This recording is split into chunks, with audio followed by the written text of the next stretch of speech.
Today joining me, we have Dave Naylor, Dave Snider, Judith Lewis, and we have Peter Young. And I'm going to ask each one of you to just tell me a quick little bit on your area of expertise.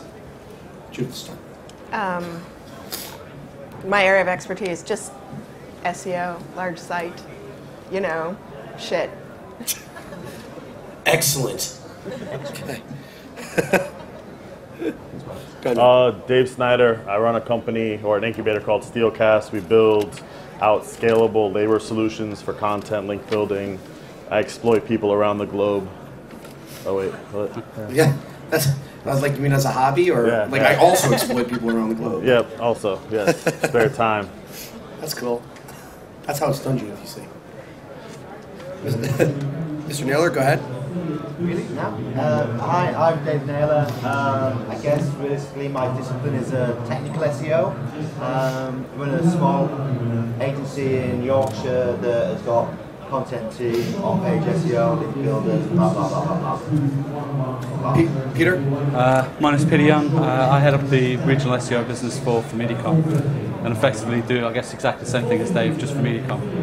With a lot of the blah blahs and stuff. A lot of at blah the blah, yeah. end. Great, I'm digging it.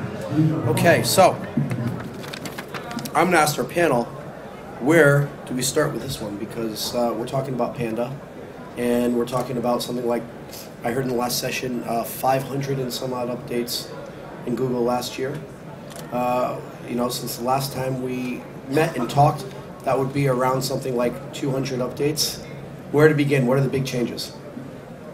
I think the biggest for us is that certainly over the last couple of months, the new Panda updates that have been coming out seem to be more from the sites that got put in there, not from a content issue, but more from a technical SEO problem. The things like tag pages that have generated 1 million pages of crap, and although it is content, it's still technical. So the last 3 sites that we brought out of Panda have all been technical issues. We still have one in Panda where we have cleaned up pretty much every technical issue on the side.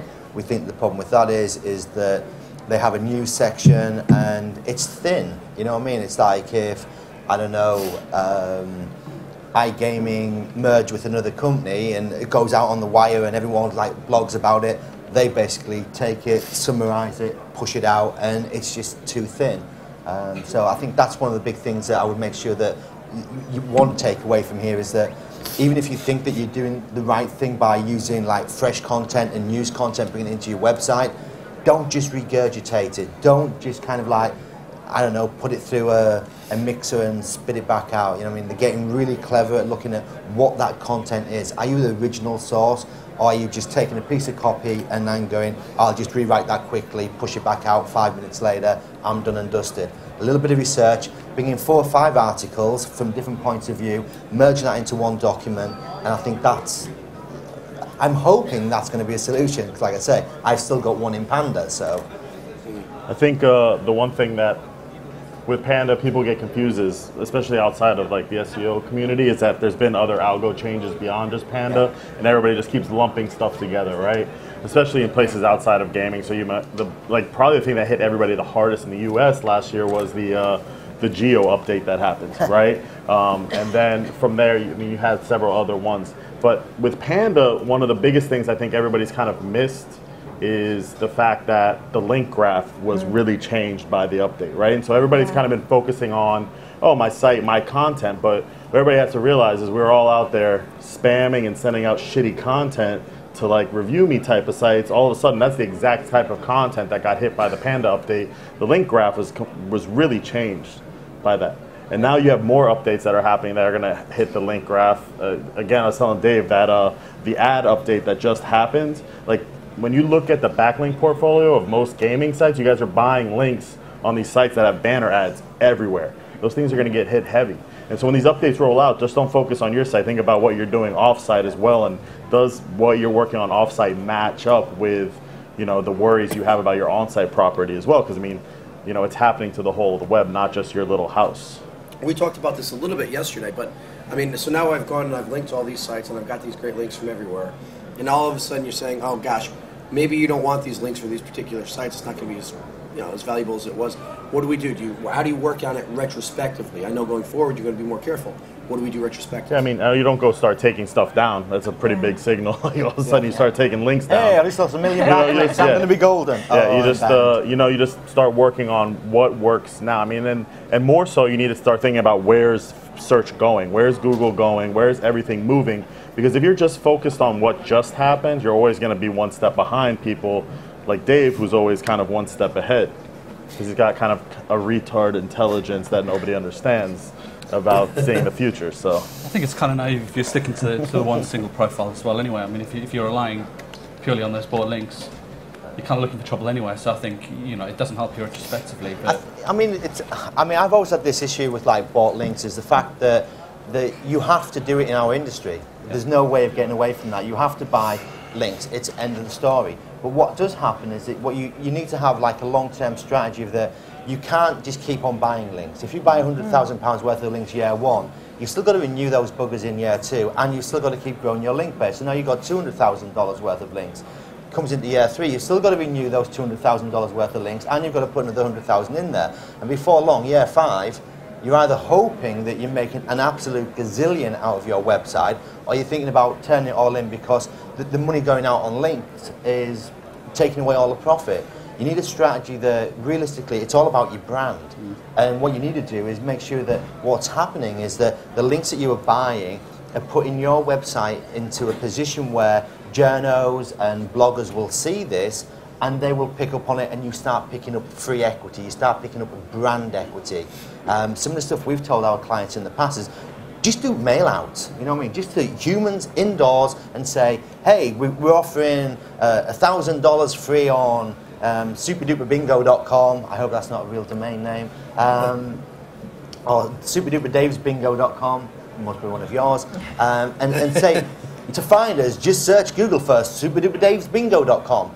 What you're doing is you're initiating two things. A, you're sending traffic via organic to your website, and B, you're sending brand traffic. You're telling Google that somebody out there that can't find your website is actually looking for your website.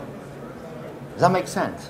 Yeah, that makes total sense. Yeah, so it's just trying to influence humans. Yeah, and we'll move more into the fact that you look at Google Plus and Facebook and Twitter, that Google can't see what's coming from Facebook and Twitter, but they see that there's humans coming from this area into your website. They don't quite know how they're getting there yet, although there's a bone of contention in there.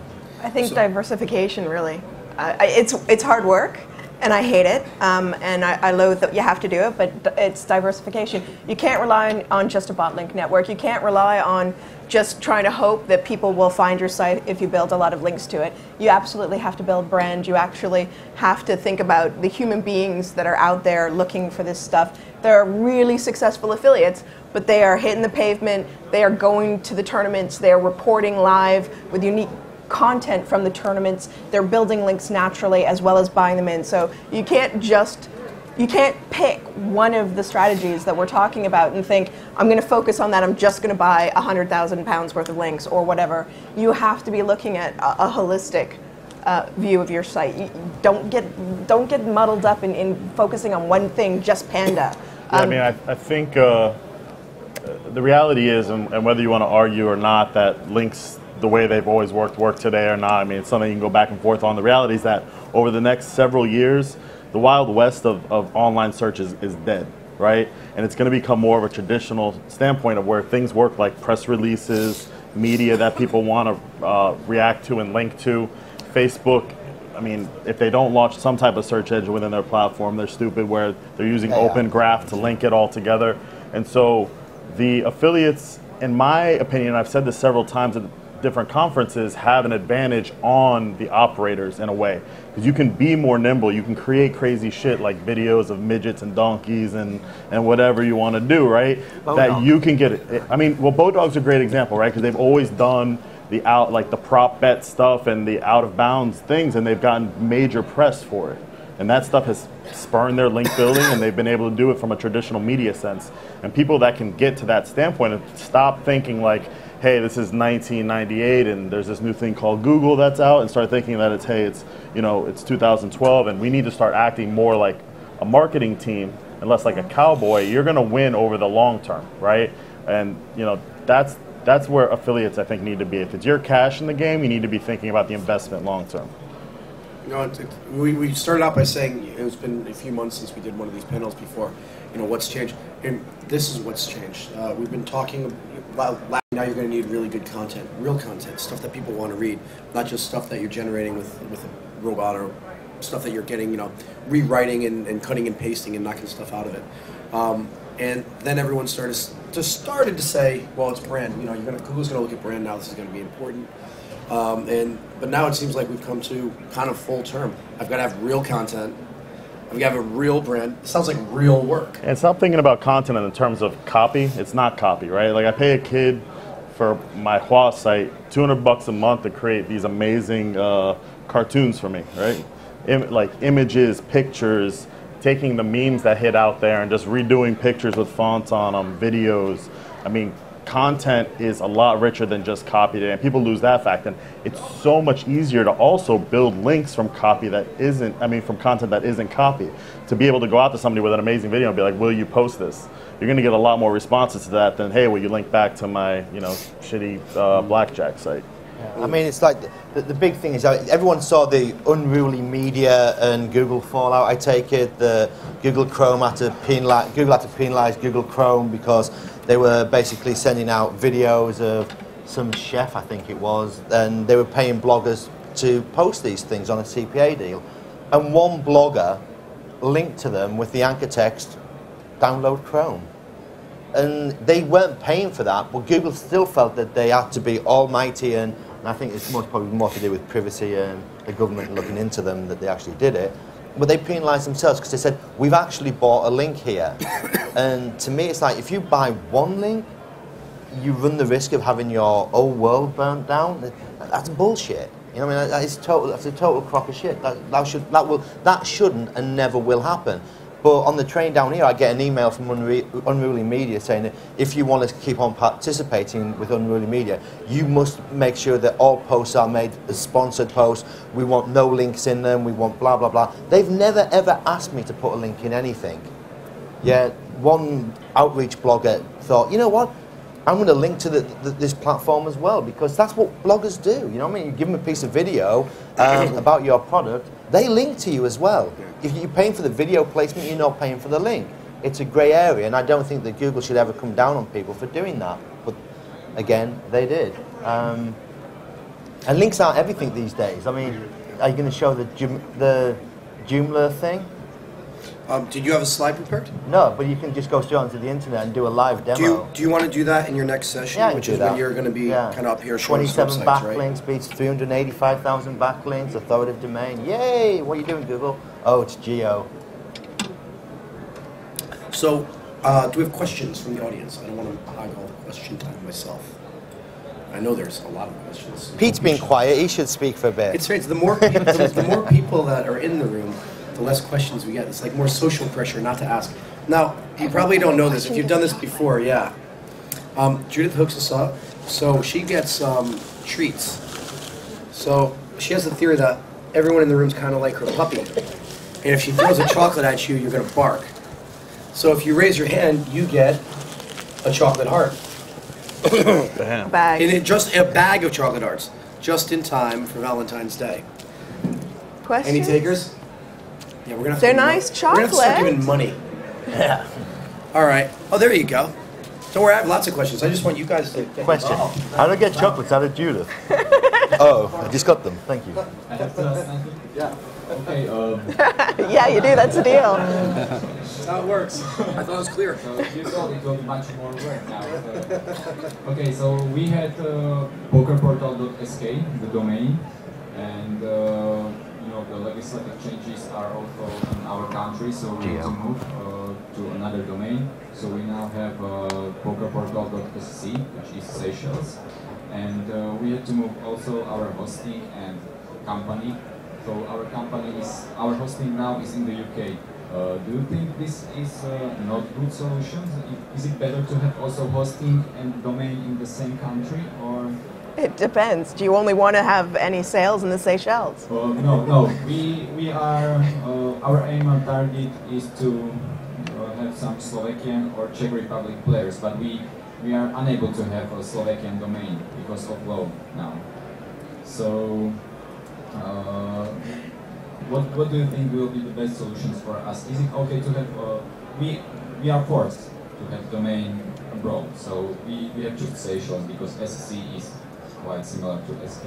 But do you think we have also moved our hosting to Seychelles? We can't have the domain. No, or the no, no, hosting no, in the no. country. And I think Whether you host that makes no bloody difference anymore. Okay, so don't get hung up about IP addresses. Cloud computing really sort of like negated that altogether. The only thing that it will make a difference from is if people click on that little button that says pages from this country. And stats show that people just don't do that shit anymore. So I think that will just disappear out of the selector. One of the things I would suggest you do, because you can't get the SK domain, sub it so you've got sk.domainname.cc and then geo-target that into the country of origin. It's so messed up, it's unbelievable. Google will look at a TLD and break it down into like little segments, and if they find a country code and it's geo-targeted to the country, it's almost the same as having a TLD for that country. So sk.domainname and then .net, .org, .com, .fr, .es, it doesn't matter, you know what I mean? But they will look at it and go, this is like a dual domain. It's like, and Webmaster Tools is your friend on this, geo-target it straight in. Hosting doesn't make any difference. It's great that you're hosting in the UK, supporting the little guys. Personally, I'd probably just add the level of sort of, I don't know, scalability in there. Just go for the generic top level domain, and as Dave said, then localize the domain, because then you can scale it which way you want. I think if you do go down the you used FR, that example, but you've always got a stigma associated with France. So I personally would go for a generic domain and then localize. .es has worked really well for the States because of the Spanish language and I don't know what the Americans call the Spanish language over there. Yes. Spanish? Spanish. That works for me too. Spanish. Yeah. And then there's a lot of just geo-targeting work that you can do to make sure that you rank in the proper country. Now, should you expect any hit on Google from moving from one host to another? Not from hosting, no. The trick is, well, it's not even a trick. The problem you've got is you're changing hosting and domain name at the same time. So you could get a reset trigger. And what a reset trigger is that say that Dave has built an awesome website and I buy that website off him. So I'm changing the whois information, I'm changing the hosting information, and I'm going to pick up his domain and just 301 it to my new domain. Google sees that and goes, ooh, there's something going on here. Reset, and all the reset does, it just cleans out your backlinks. Sometimes that's exactly what you need to do when you've got a site that's penalised from backlinking. So 301 your friend out of it and 301 it back in, tends to scrub. Now, what about, let's assume he also needs to move his company. Say he had a company and it was Slovakia, you said? Say it was a Slovakia company, and all of a sudden laws change, which is happening all over the world. Now I need to I can't have a Slovakian company doing this anymore. Now I need to move this into a UK company. So now I've got a change in my whois information. I'm going to keep myself, I'll keep my tech contact as me, but at the same time, I'm going to need to either say that I've moved offices by keeping the company name the same, and moving the office address, which is going to change the location of the whois detail. The fact that you're actually changing domain name is actually your friend in this. If you weren't changing domain name, then that's when you cause like the reset. Because you're 301ing, all you're doing is passing the old equity from that website into the new website. So you should get a clean bill of health, and you shouldn't lose any rankings whatsoever. If you technically do it wrong, then yeah, you just lose everything. So get it right on the 301. But let's say he wasn't changing domain names. Let's say you just really want to change that. Phase it slowly. Move the hosting first, or change the whois and try and keep the hosting where it is. If obviously the hosting, because of legal reasons, you need to get out of that country. What I would do is see if I could keep the hosting there, but say I will move all my content, and then just drop a proxy on there and leave the DNS pointers to it so that Google still sees it as an IP and makes it look more as if it's a load balancing set of servers and not just a geo-country one. But like I say, hosting these days is kind of like you can host it anywhere. Webmaster Tools made it really easy, that the fact that you can use their geo markers to say this content is now targeted for this country. And it's quick, you know what I mean? It's like we had a 4x domain that was ranking well in the UK, and it's like, let's see how strong it is in the US. So we geoed it to the US, and it came in like number 12 in the US. Like, oh, that's not very good. Geoed it to Germany. It's like, oh, that's a bit better. Geoed it to Spain. Oh, okay, we can see it there now. Geoed it back to the UK, back at number 5. I'm like, yay, this is awesome. And then I 301'd to the client. You know what I mean? So you look at it from that point of view, that the geo-targeting really does work. And I never moved the hosting, I never moved the domain name, I didn't do anything. I just told Google that this content now, I wanted it to be delivered to this country. Almost the way you do it with AdWords. It's kind of sick. More questions on this topic? Or on any topic? Okay, I'll ask. Okay, good, there you go. More chocolates. I think this was in the bigger bag, so we better put a question.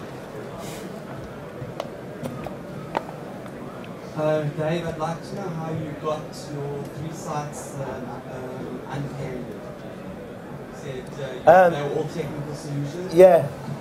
But, so like I say, the first one was they'd implemented a tagging system.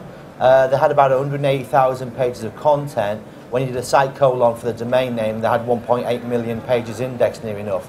You know that that's wrong. It has to be wrong. So we basically pulled all that back. No re-inclusion request, no nothing. Just fixed the technical issues, and that came back. The second one was a video hosting website in the US, and basically their news feed appeared on their videos, and they basically just created this massive network of duplicate content. Again, the fix on that is that we iframed the news content on the video, so it was still there for the users, but it wasn't there for the search engines. And then we brought writers in to write descriptors for each of the video series. And again, it was a technical issue. We brought in Ajax to make sure that the site that was, I think it was like 3.5 million pages. Again, a lot of those pages were news stub pages, so we clustered those back together and brought it all in line. That most probably took us about 3 to 4 months to fix that one. The other one, it was fixed within about 3 or 4 days. And the third one, we actually just went out and did a re-inclusion request because we believed that it was falsely panderized. And we re-inclusion request, and it came back 13 hours later. So you didn't mind losing hundreds of pages? Oh God, no. You know what I mean? It's akin to sort of like if you're supporting 1,000 people and 900 of those people aren't working for you or doing anything, then getting rid of them it's not a burden anymore. We don't even 301 cluster them, you know what I mean? We just basically cut them loose and just let them float away. Let the pages just fall, and then get into Webmaster Tools and directory cull them from on the, you know, you can do the removal tool. They will stick around in Webmaster Tools forever. You know what I mean? It's like we've got one at the moment, like 100,000 404 pages. None of them are indexed in Google. You know what I mean? They're not there. We're getting no traffic from Google, but Webmaster Tools still says we've got 100,000 naughty pages. It's out of sync ever so slightly, but it is a tool to get them removed quickly. And that's the key. Get the crap out of the index as quick as humanly possible, let the spiders get back in, and then hopefully it comes back. Like I say, I've still got one. I've still got one that's in there. It was hit in the first Panda update, which was like, I don't know, a lifetime ago. I was fat then. No, a real long time ago. I've worried myself skinny, almost.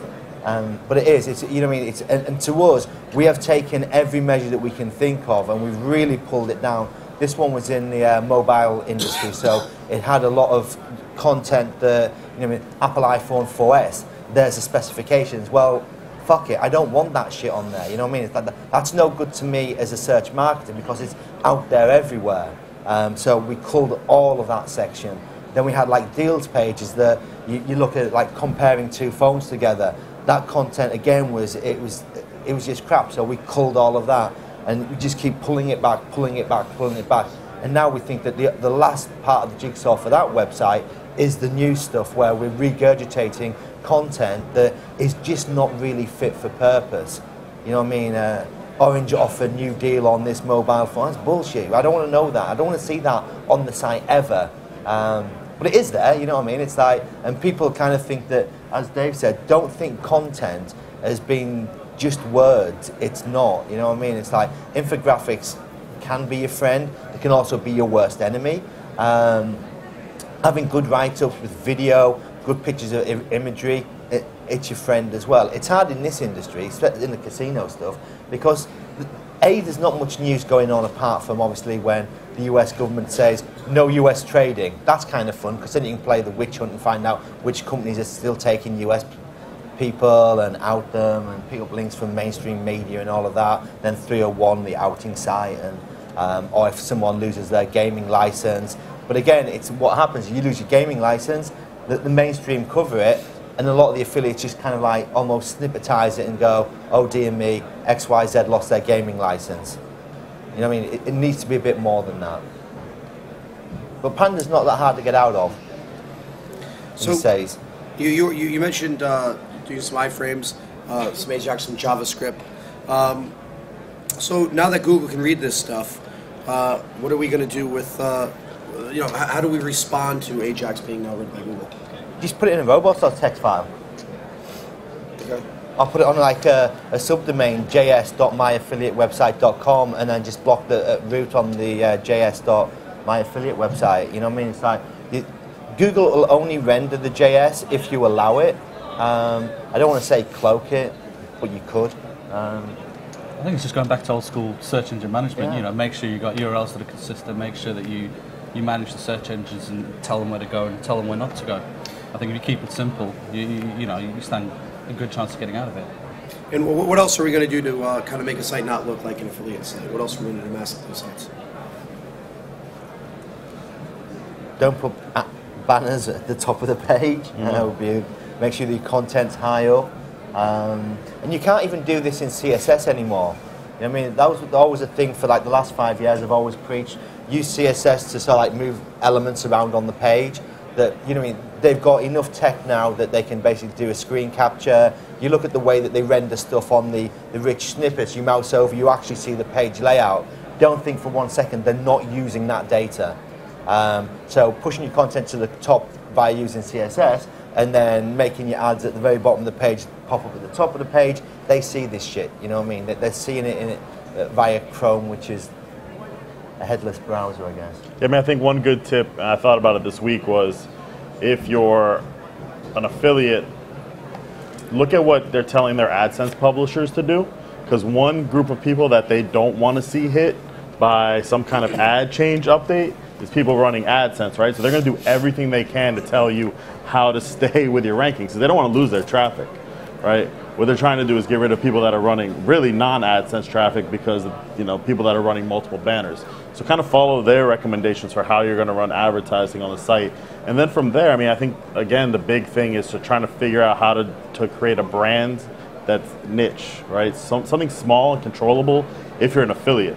How do you build yourself a small brand within your niche? And it's totally plausible. I mean, we've seen it in several different niches, and in the gaming space, again, there's still this mentality of, all right, we have to go out, we have to buy links, we have to spam it, because this is what the providers and the operators have done for years. But you really have to start breaking out of that mentality, because again, you have to think forward, not right now, not what worked in the past. And for those of you who are wondering why we're talking a lot about ads at the top of the page, that was one of the more recent major changes. There changes frequently every day. But there was a rather large rollout of a penalty where text was obscured because of the number of ads above the fold. So that's why we're talking about that a lot right now, is because that's one of the more recent non-Panda but still algorithm updates that we've had to deal with. So if you've got a site where you've got the headline and then banner, AdSense, etc., whatever you've spammed onto the page, and then more of the actual content below the fold, that's going to get you penalized now. Well, what's our optimal ratio of stuff I want to monetize and stuff I want to put up there for Google? Questions. How many ads? Stuff I want to monetize versus what I want to put up there for Google. Well, I want to monetize everything. Well, yeah, but you know what I mean. It's my time. It's my money. How much can we get away with? What is the optimal? I mean, that's something that you have to experiment with anyway, but the more ads you put on the page, the less your CTR and your conversion rate is going to be anyway. I mean, I don't go on a page that has a bunch of banners and start clicking through and buying stuff, right? So you're going to need to play with your site. I mean, most of the time I wouldn't put any more than 3 ads on a page anyway. That's kind of pretty much the advertising standard, like, you know, your banner on top, skyscraper, banner on the bottom, or the 250 by 250. But I don't think there's going to be some kind of magic formula that they're going to roll out and be like, this is what you have to do. It comes down to common sense. I mean, we've seen all the gambling sites that have nothing but banners, especially like affiliates that look after like review kind of sites, right? Like, so you have like, oh, look at all the free rolls from all these places. Top 10 casino. Yeah, those kind of sites are going to be, and that's a lot of banners for one site. So you're going to need to look at how a creative way to display that from now on, I think. I honestly feel that even though the EU is really dead set against cookies, I think cookies is most probably your friend here. And don't deliver an ad on the first click. Deliver ads on the second click once they've taken the cookie, and then deliver them on browser. So it's what you're realistically doing is saying, okay, that we don't know who you are as you come in there. We're going to treat everyone as humans. There's your cookie. Quickly reread the cookie. If it's accepted and it's in a browser, start delivering ads. Just if Google catches you doing it, then I think that they will burn you alive for it. Well, I think the other thing is just, as you said, just keep it in moderation. I mean, at the end of the day, you're not going to get away from advertising on a page. Fuck moderation. You want money. You want ads. What's different from that than their own retargeting system, though? But I guess, you know, if you take like newspapers, for example, you know, the way they monetize Like their if you're sites, dropping there's a a lot cookie of and delivering ads an top ad. and side. You Yeah. know, they're not going to punish someone like that. So I mean, you not know, dropping I sides, think but to say don't go take everything off a page, this but is just the if you're going to put ads there, human just make sure it's in moderation. It's not. That's not what it's about. It's not about that kind of No, I know wrapper it's not, thing. but I It's think about it's the right way. obscuring Content delivery. like the content completely. Yeah, So like pushing it below the fold because of the number of ads you got. yeah, it's more the premise that, you know, just moderate it. And let's say I want to take I'm going to take my link off of my graphic, so that graphic's not really going to be an advert, but I'm going to have a little, maybe an 888 logo. You know, this subliminal branding here, I guess it's working because I don't know where that came from. But, so I've got my little 888 logo there, and okay, no link on there, but I am going to say, you know, get your $300 match bonus, deposit bonus, whatever, next to it, and I'm going to have a top 10 list that way. Am I solving some of the problem that you just mentioned with 10 ads in a row, or is it not going to really make a difference because I've got my text links anyway? I think they're smart enough to figure out like what image sizes, a bunch of images. I mean, there's got to be an algorithm based around that. If you have like 5 images that are all the same size, stacked neatly, and like So am I clever to make it linking. one image? I mean, I would like, you know, I would experiment like with what an iframe would be, CSS you know, sprites. yeah. You know, I mean, I would just sprites it. experiment around with some different things. I mean, I haven't heard anybody freaking out about getting hit with this whole thing yet. So I wouldn't go out and start just changing things randomly. I would, you know, maybe look at some different creative ways to limit any kind of impact long term. Again, look at what ads they're recommending for AdSense publishers, because that's whatever they're recommending there is going to be within their context of what they allow. So I think what Google has really done though that's like been absolutely freaking amazing is that what they've done is it's not what you actually do on your own website. It's the bullshit that they feed out to the industry. And someone like, you've got 5 ads all above the fold, you're making shitloads of money, and a guy over there goes, oh, that's against Google's terms and conditions. Bing, drop the penny. And it's always been, when I was an affiliate, you know what I mean, that was always the issue for me. It wasn't getting caught by Google, it was just pissing off other affiliates. And I think that the mechanism that they're putting in place, like, does everyone see everyone spamming the 5-star websites in the organics? Everyone must have seen that. Put a bit of code on there, 27 reviews, 5 stars. Put a bit of code on there, 980 reviews, 5 stars. And that affects your click-through rate immensely. But those 5 stars were for review sites, not for SEO websites, not for poker websites. They were for review websites. So if you've got no reviews on your website, then you shouldn't use that technology. Now what Google said is they're not going to penalise anyone for this, but they will remove your star rating out of the organics. And they only released that 2 days ago, and they've set up a whole new team to monitor and test it, and they will push this down our necks to say, if you see this, grass them up. All I can say is that what goes around tends to come around, and I've seen people just go mental in industries and say, I'm going to clean up the poker industry all by myself. They don't, they just make it 10 times worse for everyone. Well, Google is really pushing that human element back onto us. So, seriously, just don't narc on anyone. Make their jobs harder. Who else wants some chocolates? You have to ask questions still. We talked a lot about where, content placement, and you're saying above the fold, below the fold. What's Google see as the fold? What's the browser resolution that Google's going to use as a default? Look at the snippet.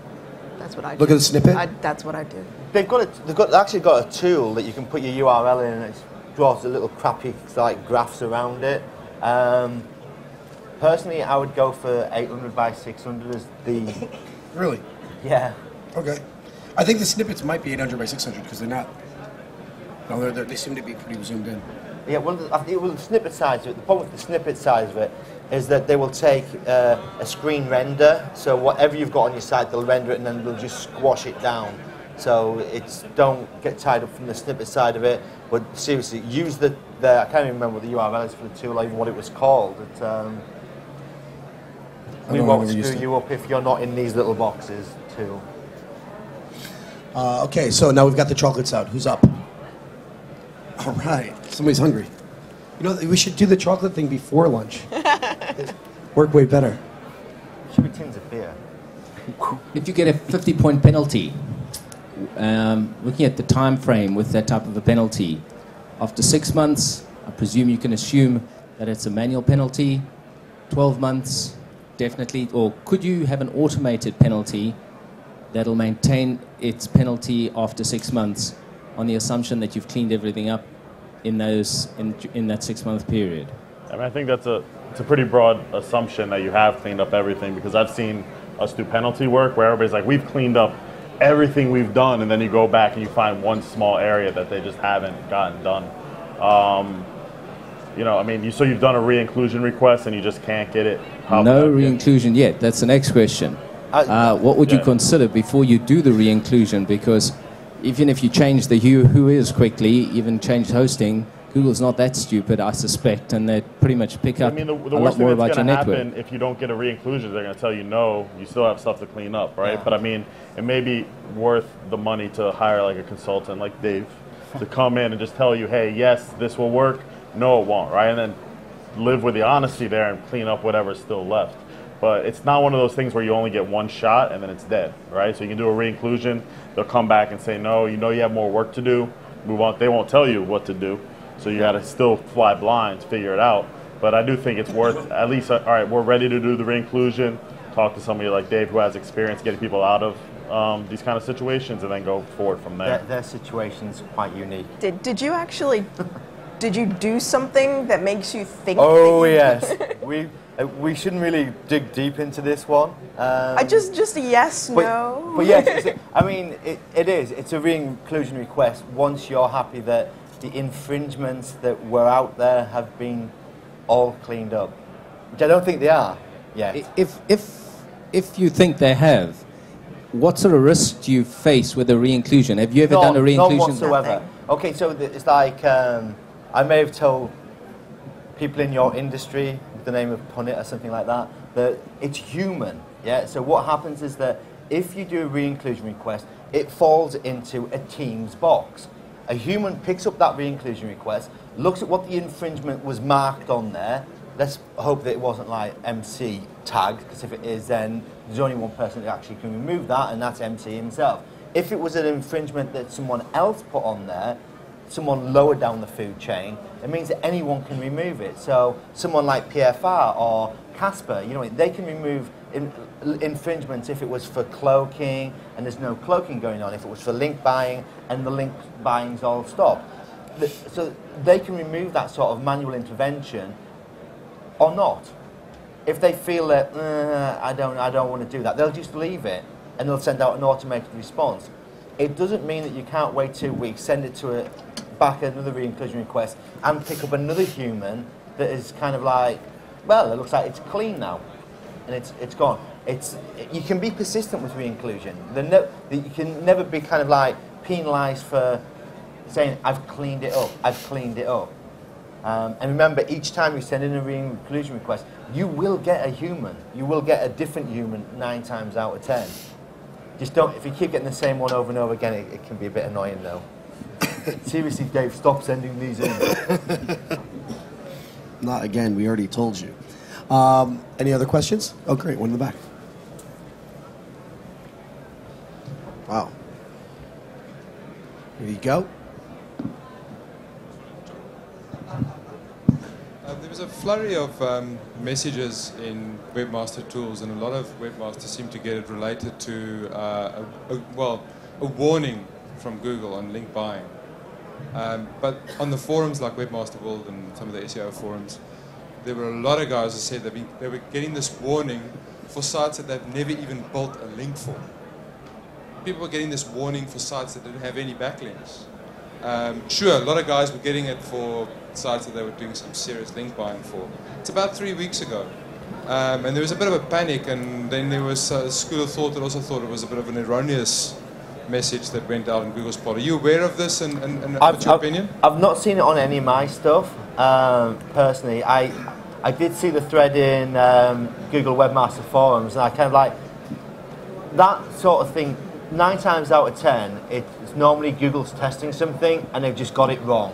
So if they've just tested a new algorithm that's going to like hunt down link sellers, and then they'll push that data out the way that they do it. If they get a big kickback saying, hey dude, we're not link buying, we have no links, well, how can we? They know that they've got it wrong. So they do test stuff, and they test in bizarre ways, but my guess is they're being testing new algos to try and find link sellers and link buyers.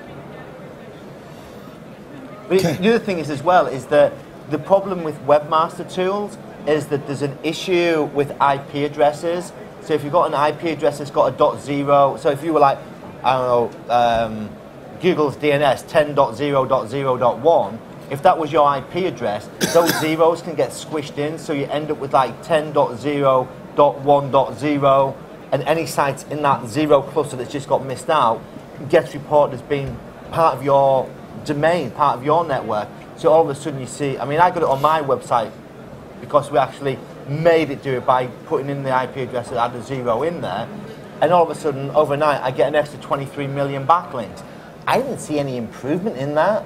It's just bad reporting. So they do have problems in webmaster tools. As I say about the misreporting of 404s. Yes, there were 404s. They have now gone. The pages don't exist anymore, and they haven't for the last 3 months. But they're still reporting that they have found them. It's bullshit. But you can feel confident that those 404s they're gone in the real index. Oh, for sure. You know what I mean? It's blocked in robots.txt. We did a manual edit on them to take them out of the index. You know what I mean? It's like they're not in the index whatsoever. There was certainly no backlinks going to any of those pages, and it's not linked from anywhere on the website anymore. It was literally /tag/, and we just slashed it at the tag, cut it all loose, let it 404, and then removed all the URLs from a folder level. You know, you can do that in Google Webmaster Tools. A lot of people don't realize that you can actually remove pages and you can remove folders. So if you want to get rid of content really, really quickly, put it in like a /shit/folder, and then just basically 301 the content into that folder structure, let the search engine spider it, happens very quickly, and then go to Google and do a folder removal, and you'll basically remove all the content in a quick and efficient manner, so you're not having to take out each individual page one at a time. Okay, who's next up for chocolates?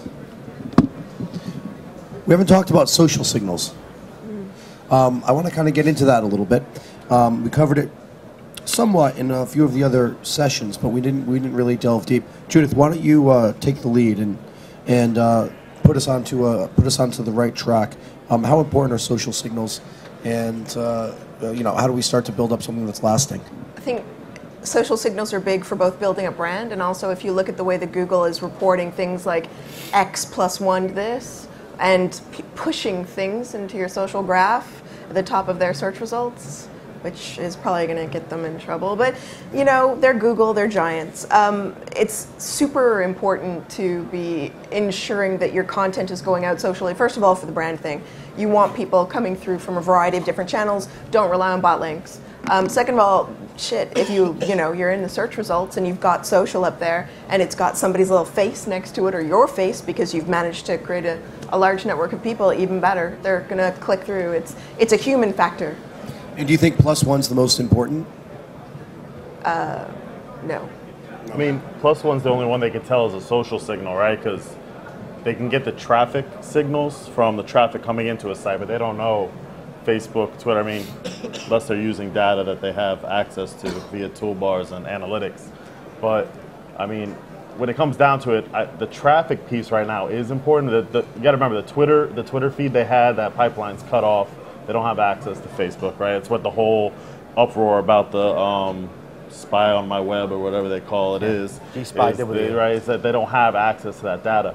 And so what it does come down to is traffic signals. The traffic signals are important, exceptionally important, but again, it kind of comes back to the place that people aren't thinking about it. Again, it's your link graph.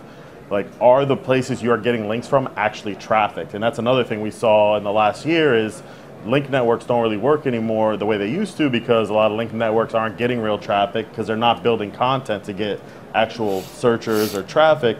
And so now you have a bunch of pages that are crap content without people going there, and Google can tell whether people are hitting those pages or not, right? I mean, they have toolbar data, they have analytics data, they have, you know, who knows what they're going to have next. And they know whether people are going to those pages. So what value does that link have if it's on a page, regardless of page rank, if nobody's actually going there?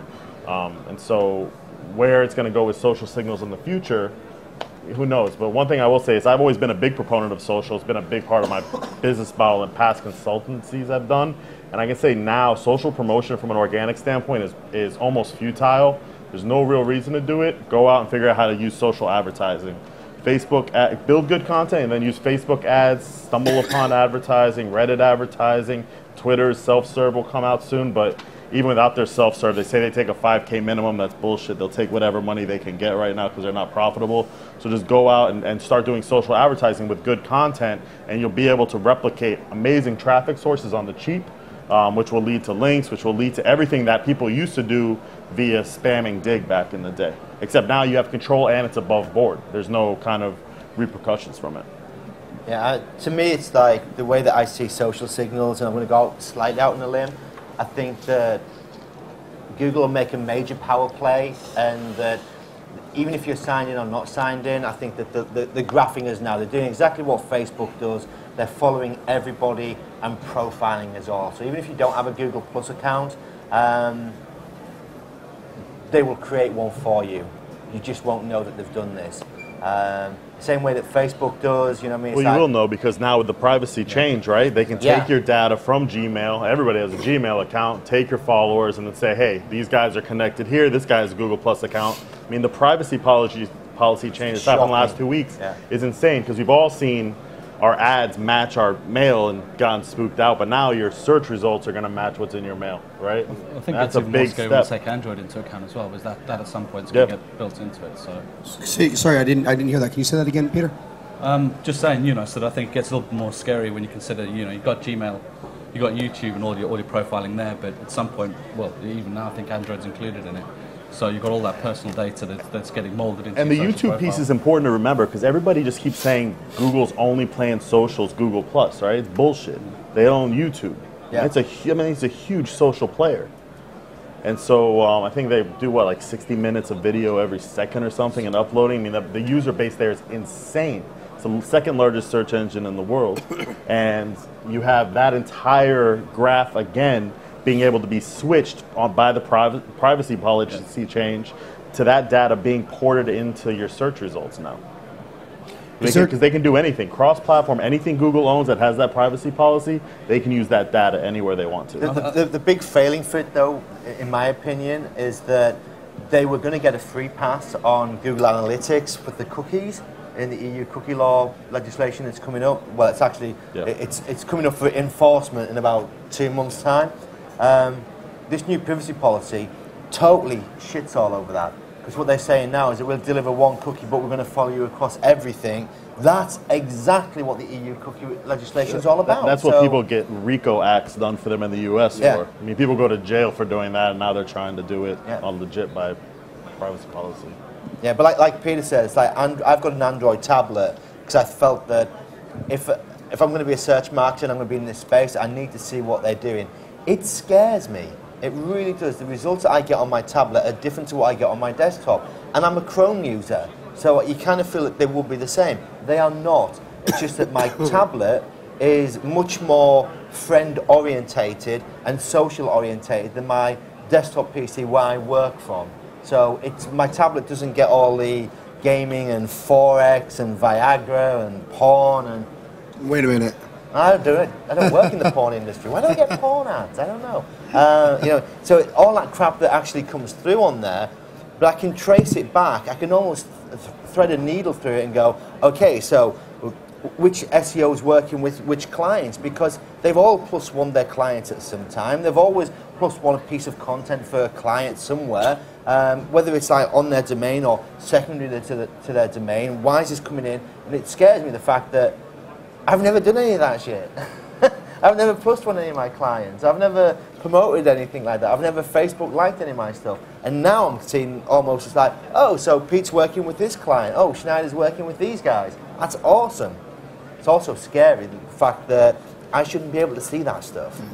But Google thinks it's most probably relevant. So you're getting donkeys and midgets just by being friends with Dave? Yeah, because exploiting people in different countries. I'm friends with Bob as well. Yeah, that's probably actually most of it. So on the social side, do you expect that in the future it will be weighted by Google? So someone who is, if Phil Ivey is liking my instructional poker video, then that's much more valuable than 10 normal poker players who are not Phil Ivey liking my instructional poker. I don't think it will work like that. The way it's supposed to work is personalization, where, let's say, Becky likes something and I'm connected with Becky and Dave, there's a good chance that I may get that video or something in my search results, right? And that's the way it's supposed to work, rather than just like somebody who's an authority social player comes in and likes what you have, it's going to pop, right? That would. Yeah. But this is where it's flawed, and it's seriously flawed, because obviously Becky likes it, and that may or may not influence Dave's stream. I can guarantee that if I like it as well, it's almost definitely going to interfere with his stream now, because it's connected to both of us. The problem with that is that now he's going to be connected, he's going to see the video.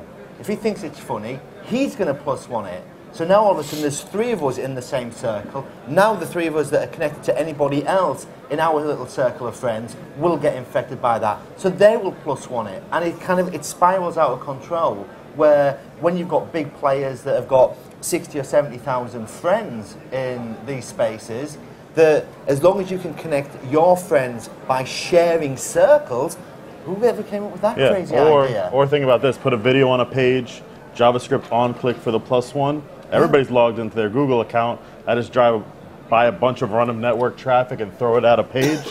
All of a sudden I've got 1 million +1s because I just did the JavaScript on click. I think you'll find that that's against the terms and conditions. Yeah, but I mean, like the social signals, like since I've been in the space for a while doing that, it's just so easy to manipulate the social factor, right? I mean, especially now with the social advertising, it's easy to manipulate it according to what the social networks allow, right? So I don't know how much they're going to be able to spice the results with social long term as they go in. The bigger thing is how geocentric is everything going to get long term. I was talking to Dave last night. Why can't I just go buy some fruit machines and put them in quickie marts around England and start trying to rank them for casino? And once things start to get geo-flavored more in the UK, because that's what's happening in payday loans right now. Payday loans in the US, everything's geocentric. The brick and mortars are destroying affiliates. And I guess that's a big play here. I mean, with Ladbrokes and William Hill. Not yet, but I mean, that's it. It's like, I mean, as soon as you start searching for any gambling-related results, Will Hill's got to be there. You know what I mean? They've got shops everywhere. Yeah. You know what I mean? Yeah, I think you'll see it in the sports book here sooner, right? Because you have the Ladbrokes and the William Hills and stuff. But casino less, because you don't have as many brick and mortar casino. I think it depends on the country though, because you go to Germany, actually, we have you might tons have of brick and mortar all over the country. In the UK, right. So now, when's it going to be flavored more? I think the U.S. is have more flavor towards geo right now than here. But again, the way that the algo shifts come is they come across the Atlantic. Sorry.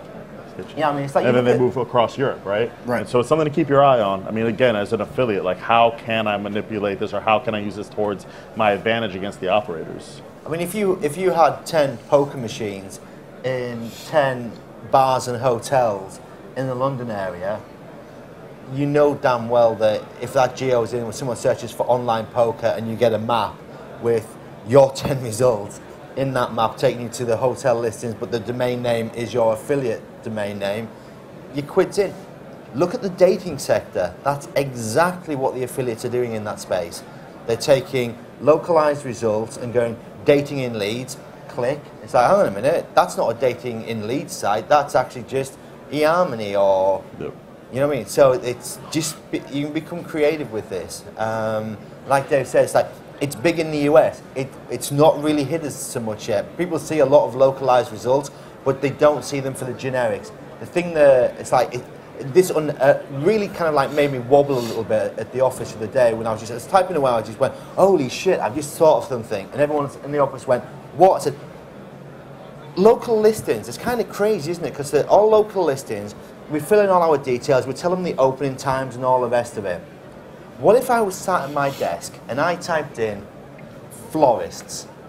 And they know that in the UK, at this moment in time, I'm sat at my desk in Ripon, it's 10 o'clock, these are the results that they should deliver to me. Because the local results, it's easy for me to pick up the telephone, which is exactly what I would do, and call my local florist to get the flowers sent to whoever it was I'd forgotten to send flowers to. Now roll the clock forward to 7 o'clock at night, I search for florists. It's no good delivering those results to me because I can't pick up the phone. I know they're closed, so give me Interflora. And all of a sudden that started to roll out, hang on a minute. Now, we've day-parted AdWords all the time. What happens if they start day-parting SERPs? You know, one day they say that through the daytime, if you're searching for bingo, we're going to give you online bingo companies. After 7 o'clock at night, if you search for bingo, we're going to give you bingo halls around your local area. Yeah. And that scared. That wobbled me. I was like, oh shit. That would have a massive effect, certainly on the online gaming industry. You know, you search for like online poker, and it shows you poker clubs in bars around where you live. Have you had, or I won't ask you specifically, are people gaming the geotags pretty hard right now in the States? Yeah, I mean, I mean, you just fill in whatever you want. Like, I ranked my wife for our city that we live in waters for payday loans, and she was getting lots of calls. She had to switch her number. But, you know, like, again, I think the smart play is, so yeah, let's say poker clubs, right? The smart affiliate could go in and go to the poker clubs within, really it's about a concentration, like you said, right? Like you want 50 in one area to make it pop. Go into the poker clubs and say, hey, I'm going to give you guys a 20% rip on my profits from this if you allow me to put this one machine here, because ATMs are coming up in the local results, right? So they allow you to use just machine-based stuff, right? So Redbox, I don't know if you guys have that thing here with the videos in a box, and you, okay, so like we have laptops. Machine, okay. So so you go in, you say, hey, I'll give you a cut on whatever I make out of. I'll give him 100% what he makes on the store registrations, because that's not why it's there. And you go and you get all these machines set up with all this.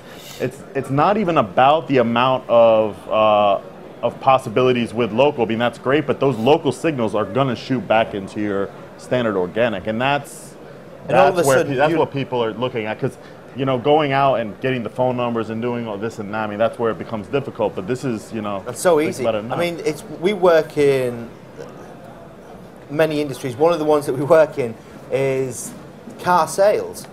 And obviously, that was quite kind of heavily devastating for us when we had good rankings for most sales in most areas. And the fact was that once the maps came out, that really hurt us. So we had to then think quickly, like, we need to start updating our feed and say that we've got a collection point with this garage. We've got a collection point at this garage. We've got a collection point at this garage. And as long as that the garages are happy for us to have collection points there, drop your car here and we'll collect it for you. And we got good penetration through that. There's already a lot of gaming of local search results, though. I've already seen it where people are taking over other people's brands. So I'm not recommending that you go and take over other people's brands. But it is funny when it happens. Blames me when these things happen. But you can do it at the moment. You get in early, and it has a higher percentage chance of sticking, especially if people aren't paying attention. It's when people bring these things to other people's attention that they screw up people like me. But you can please don't take over other people's brands, but it means that you can get your brand out there into local results. I have to say please don't because I have an employer.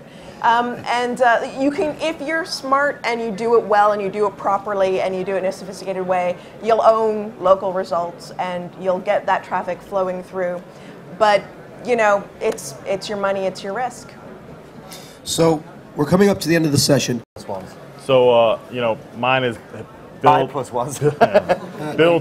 build highly brandable content. All right, so really high quality videos, images. It doesn't have to be infographics are really played out, but the thing that I love is HTML5, and that's where digital media is going to go with video and interactive stuff. And build yourself a micro brand in your space using content. And I just go back to the point I made at the beginning: diversify. Don't have a single point of failure. Make sure you spread your risk a bit. Okay, ladies and gentlemen, let's thank our excellent panel.